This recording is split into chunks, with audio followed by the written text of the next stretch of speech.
হেই বন্ধুরা, তোমাদের welcome to স্পোকেনের আরও একটি নতুন ভিডিওতে। একটি অ্যানিমে সিরিজ এবং কার্টুন সিরিজের পপুলারিটি অনেকটা ডিপেন্ড করে তার কোয়ালিটির উপর। একটি অ্যানিমেটেড শোয়ের কোয়ালিটি যতটা ভালো হবে তার প্রতি সবার আকর্ষণ ততটাই বাড়বে।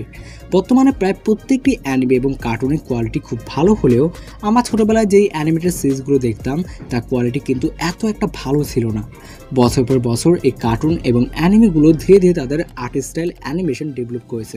মূলত 2000 থেকে 2005 সাল বা তারও আগে তেমন একটা অত্যাধুনিক প্রযুক্তি ছিল না যে এই শোগুলোর অ্যানিমেশন এত ভালো হবে এখনকার অ্যানিমেটেড শোগুলোর তুলনায়। তাই আমরা তখনকার অ্যানিমেশন থেকে এখনকার অ্যানিমেশনের অনেক তফাৎ দেখতে পাই। তো এমনই কিছু ওল্ড কার্টুন এবং অ্যানিমে সিরিজ নিয়ে কথা বলবো আমাদের আজকের ভিডিওতে। তো শুরু করা যাক আমাদের আজকের ভিডিও।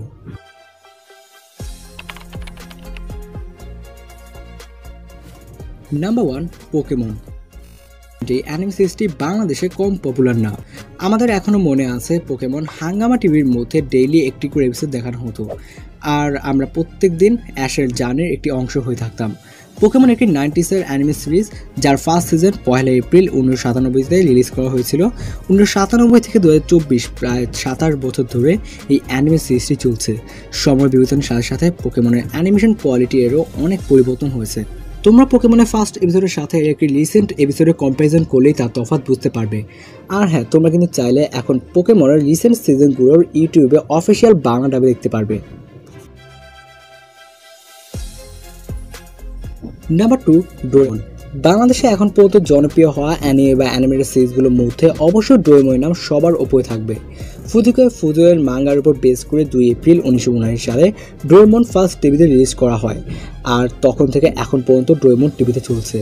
এটি একটি 90s অ্যানিমে হওয়ায় এর অ্যানিমেশন প্রথম এত একটা ভালো ছিল না। পরে গিয়ে ধাপে ধাপে বেশ কয়েকবার এর অ্যানিমেশন ইমপ্রুভ করা হয়। বর্তমানে ডোরেমনে স্ট্যান্ড বাই মি 2 এর মতো 3D মুভিও বের হয়েছে, কিন্তু সত্যি কথা বলতে কি ডোরেমনে 2002-05 দিকের অ্যানিমেশনওয়ালা এপিসোডগুলোই আমার কাছে সবচেয়ে বেশি ভালো লাগে। Number 3, Ben 10। তোমরা হয়তো অনেকে জানো না যে বেন 10 হচ্ছে এখন পর্যন্ত সবচেয়ে বেশি science fiction related cartoon. Ben 10-এর ফার্স্ট সিজন সর্বপ্রথম 27 ডিসেম্বর 2005 সালে রিলিজ করা হয়।